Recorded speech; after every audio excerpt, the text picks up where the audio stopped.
આ એક સનાતન સત્ય છે અને આ બધું બધાએ સ્વીકારેલું છે. ભલે સાવિત્રી જીવ પાછો લઈ આવે પણ એક વખત લઈ જાય એમાં ફેરવી નહીં. પણ જેમના મૃત્યુની પાછળ આટલા મોટા સંત મેળાવડો અહીં હોય એ જેમના જીવનની ઉત્તમતા બતાવે છે, સહજતા બતાવે છે, સરળતા બતાવે છે. કારણ કે આ જગતના પટમાંથી બધું મળે પણ એક વસ્તુ મળવી કઠિન છે. શું? કઈ તાત મિલે, પૂર્ણિમાત મિલે, સુત ભ્રાત મિલે, યુવતી સુખદાયી.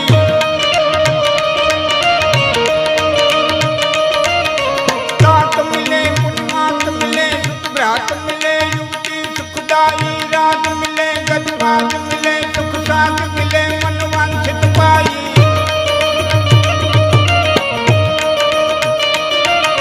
લોક મિલે, સુરલોક મિલે, વિધિ લોક મિલે, વૈકુંઠ જો જાઈ.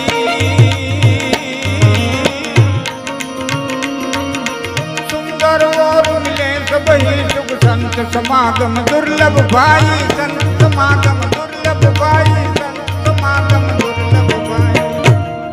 જાત મિલે, પુનિમાત મિલે, સુત ભ્રાત મિલે, યુવતી સુખદાયી. માં મળે, બાપ મળે, અને તો કર્મને આધીન મળે. આપણે ક્યાં બજારમાં કહેતા નીકળ્યા કોઈ મારી માં થાવ, કોઈ મારી માં થાવ. આપણે નીકળ્યા હતા મારે આવવું છે, કોઈ મારી માં થાવ ના. આપણે પધારવાના હતા એની મોર 20 વાર મોકલી દીધી હતી. તાત મિલે, પુનિમાત મિલે, સુત ભ્રાત મિલે, યુવતી સુખદાયી. રાજ મિલે, ગજબાજ મિલે, સુખ સાજ મિલે, મનવાંછિત પાઈ. લોક મિલે, સુરલોક મિલે, વિધિ લોક મિલે, અને વૈકુંઠ જો જાય. આ બધું કર્મને આધીન મળી જાય. પણ સુંદર વિલાસ નામના ગ્રંથની અંદર મહાત્મા સુંદરદાસજી લખે છે કે ઓર મિલે સબહી સુખ પણ સંત સમાગમ દુર્લભ ભાઈ. સંતોનો સમાગમ છે ને એ એની કૃપાથી મળે, એ સંતોની કૃપાથી મળે. અને એ ગત આત્માના જે કર્મો હોય અને એ કર્મને આધીન ખૂબ અહીં બધા સંતો પધાર્યા છે. સંતોના ચરણોમાં વંદન કરું છું. એવા જ મહાનુભાવો અમરીશ મામા ડેરને ધારાસભ્યો, બીજા અમારા મનરાજ મામા, આ બધા પદાધિકારીઓ, ભરતભાઈ, બીજા અમારા દાયરાના નરભાઈ બધા આવ્યા છે. યોગીદાનભાઈ આવ્યા ને ક્યાંક, હા, બીજો ઘણો બધો દાયરો પરિચયમાં છે. ગામડાનો બાબો અમરીશ મામા, આ તો બધા પદાધિકારીઓ આવ્યા એટલે કહું છું. ત્યાંથી હું શરૂઆત કરું છું. કલેક્ટરને મળવા ગયા એટલે એના ક્લાર્કે કીધું બાપા તમારું નામ લખી દો. નામ લખી દીધું. કલેક્ટરે વાંચ્યું છે મારા ગામના, છે મારા ગામના. નીચે લખી દીધું બાપા અત્યારે હું કામમાં છું, ફરીવાર આવજો ત્યારે મુલાકાત આપીશ. એટલે ક્લાર્કે કીધું બાપા હવે પગથિયાં ઉતરી જાઓ, બીજી વખત આવશો ત્યારે મુલાકાત દેહે. જો સાહેબે લખી દીધું. બાપો જમાનાનો ખાધેલો ચિઠ્ઠીની વાહે લખતો ગયો, સાહેબ તું કામમાં છો એટલે તારું કામ છે, કાલે હવે કામમાંથી ઉતરી ગયા પણ તારું કંઈ કામે એ નથી. જે પ્રજાના સેવકો આમાં બેઠા છે એને વિનંતી, કામમાં સૌ અને કામના સૌ ત્યાં સુધી જ કામ છે, કરી લેવું જોઈએ. જાતિની વિદ્યા ધન અરુ યશ કો લાભ ન હોય તો વિદુર કહે ધૃતરાષ્ટ્ર કો વંધ્યકાલ હે સોય. વિદુર જે ધૃતરાષ્ટ્રને નીતિ કીધી એ વિદુર નીતિને મહાત્મા બ્રહ્માનંદીએ ચારણી સાહિત્યની માલિકો ઢાળી. અને ચારણી સાહિત્યની માલિકો ઢાળેલી વિદુર નીતિનો પહેલો દુવો જાદીની વિદ્યા ધન અરુ યશ કો લાભ ન હોય. માણસે જીવનની માલિકો આખા દિવસમાં ત્રણમાંથી એક ચીજ કમાવી જોઈએ. પેલી વિદ્યા. વિદ્યા કમાવાનો સમય ન હોય, વિદ્યા કમાવાનો સમય ન હોય. ભાવનગર રાજકવિ પિંગળસી બાપુના શબ્દો યાદ આવે. અહીંયા મને વિદ્યા શબ્દ આવ્યો. પિંગળસી બાપુ કહે છે વિચારું નહીં લઘુ વૈમા પછી વિદ્યા ભણ્યાથી શું. વિચારું નહીં લઘુ વૈમા પછી વિદ્યા ભણ્યાથી શું. જગતમાં કોઈએ જાણ્યો નહીં જનેતાના ઝીણાથી શું ગજબ હાથે ગુજારીને પછી કાશી ગયાથી શું મળી દુનિયામાં બદનામી પછી નાસી ગયાથી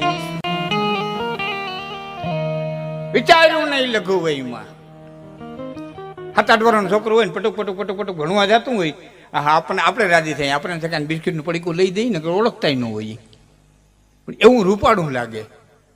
બાકી ઢાંગરો થાય, વાહમ લાકડીયું પડે, નથી જવું તો એને બાપને કેવું છે કે આને હવે કોકના ફેરો હાથી રાખી દે, આ નહીં ભણે.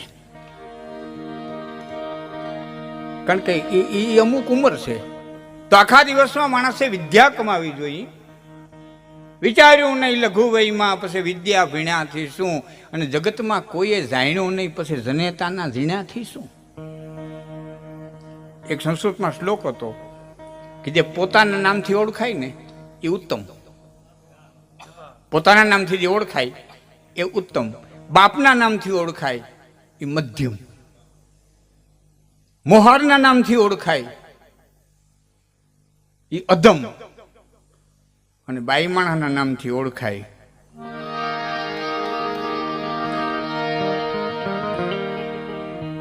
એ છેલ્લી ક્વોલિટી. એમ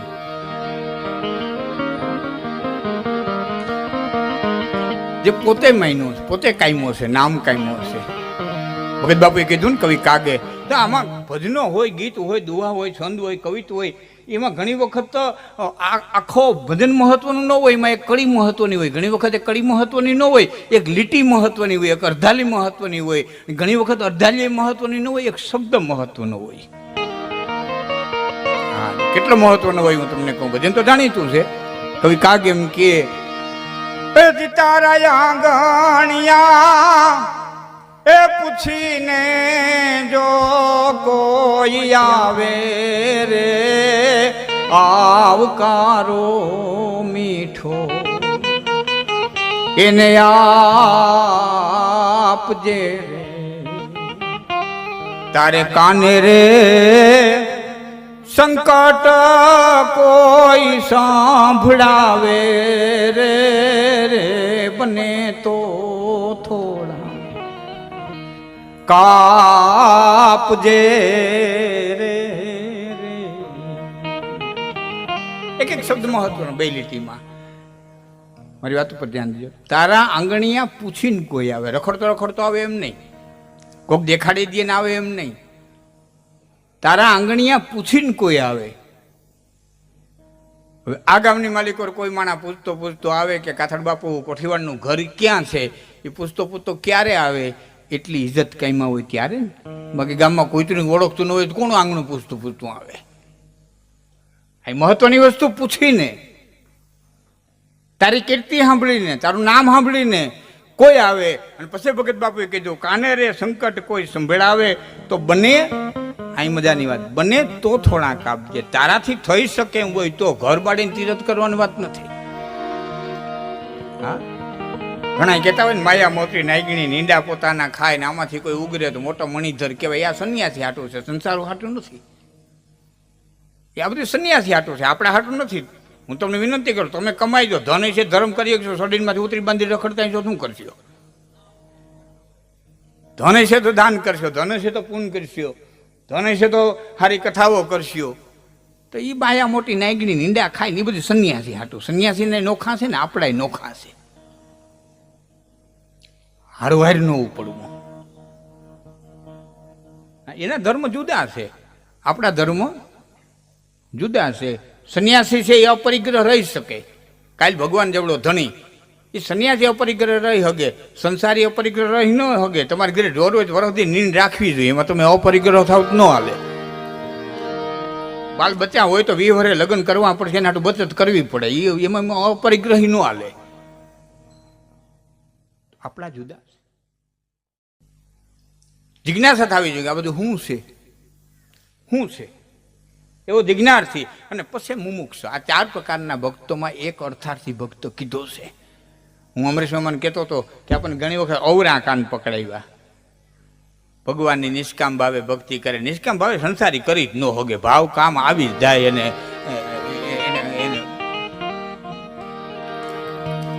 સંન્યાસી હોય તો નિષ્કામ થઈ શકે. બાકી આ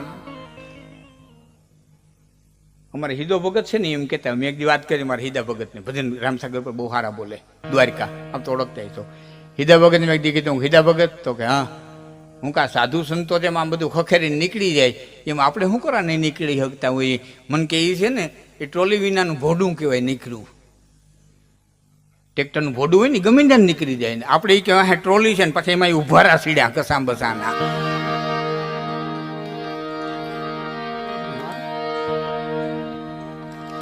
એક રાજા હવારના પોરમાં આરહ મરડીને ઊભા થયા અને આમ જોયું તો એક મહાત્મા છે ને એ સ્નાન કરી અને પોતિયું બદલાવતા હતા નદીના કાંઠે. તો રાજાએ આમ આમ આમ ઝરોખામાં જોઈને કીધું કા મહાત્મા રાત કેવી ગઈ, હવાર કેવી થઈ? એટલે મહાત્માજી કે રાત તારી ગઈ મારી ગઈ ને હવાર તારા કરતા હારી થઈ. કે શું વાત કરો, મારા હોનાના મેલ, હોનાના પલંગ, દાસીઓ, અને તમે રેતીમાં પથારી કરીને હુતાતા, મારા જેવી રાત કે રાજા નિંદર ન આવી હોય ત્યાં સુધી હોનાના પલંગ છે, નિંદર આવ્યા પછી આ જીવને ક્યાં ખબર છે ક્યાં પીડ્યો ઓશીકું, ક્યાં પીડ્યું હું, ક્યાં પીડ્યો. તો ન આવી હોય ત્યાં સુધીની સાયકલ આવી હોય બધી.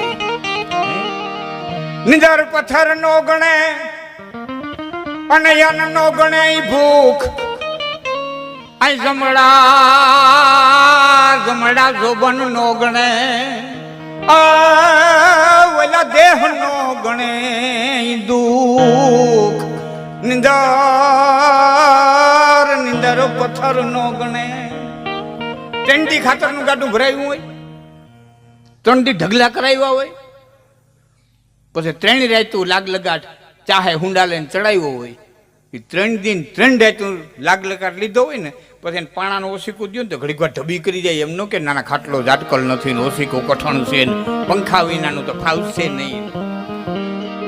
તો ન આવતી હોય ત્યાં સુધીની ચાલી લાય.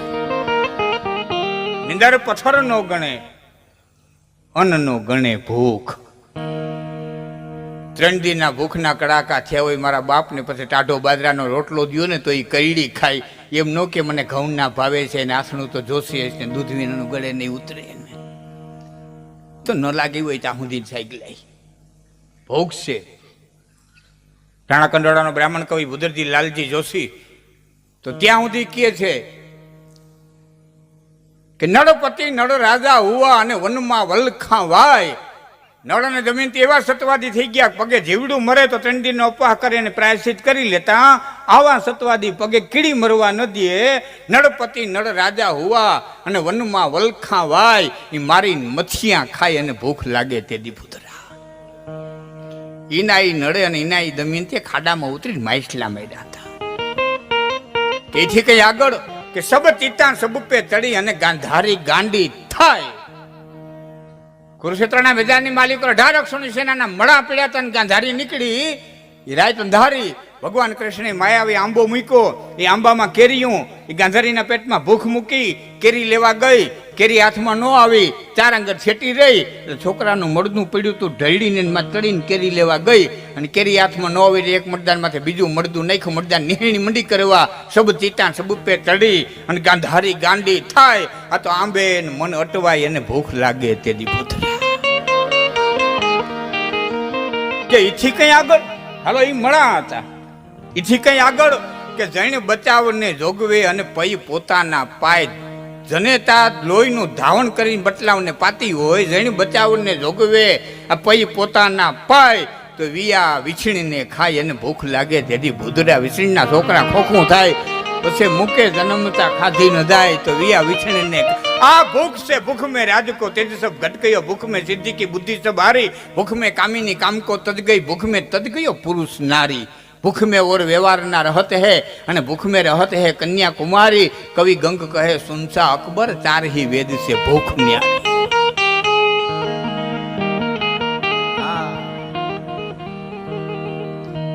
ટ્રેન્ડીનો ભૂખો આપણે ઘેરે આવ્યો ને પછી એમ કહું મારી કેસેટ બહુ સરસ આવી છે, ઘડીક ટીવીમાં જોઉં ને એટલે એમ કે પેલા આમાં દે, પેટની ભાંગે મનની ઉઘડે.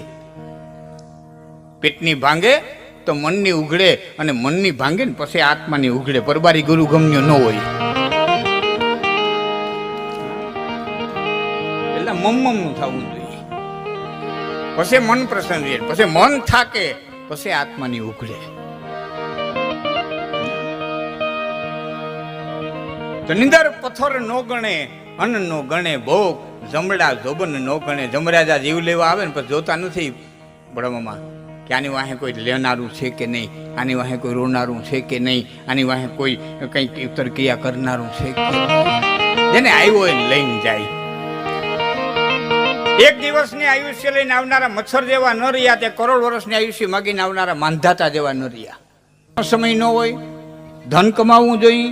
માની લો કે મારી ઉંમરે પહોંચી ગયા. હા, વચ્ચે એક વાત કરી દઉં. ક્યાંય ચોથો તથો દધો બોલવામાં જરાક તમને ઓલું લાગે ને તો સ્વીકારી લીધો. પાછા ભેરા થાવ તે લગભગ એસેસરી નખાઈ ગઈ છે. હા, કારણ કે પેઢી મોરી પડે ને ઉઘરાણી વાળા વધે. પેઢી ખમતી દર હોય ને તો ઉઘરાણી વાળાને નિરાત હોય, પડ્યા છે ને વાંધો નહીં. પણ જેવી ખબર પડી ને કે મોરી પડી પછી લાઈનું લાગે. મતલબની મન.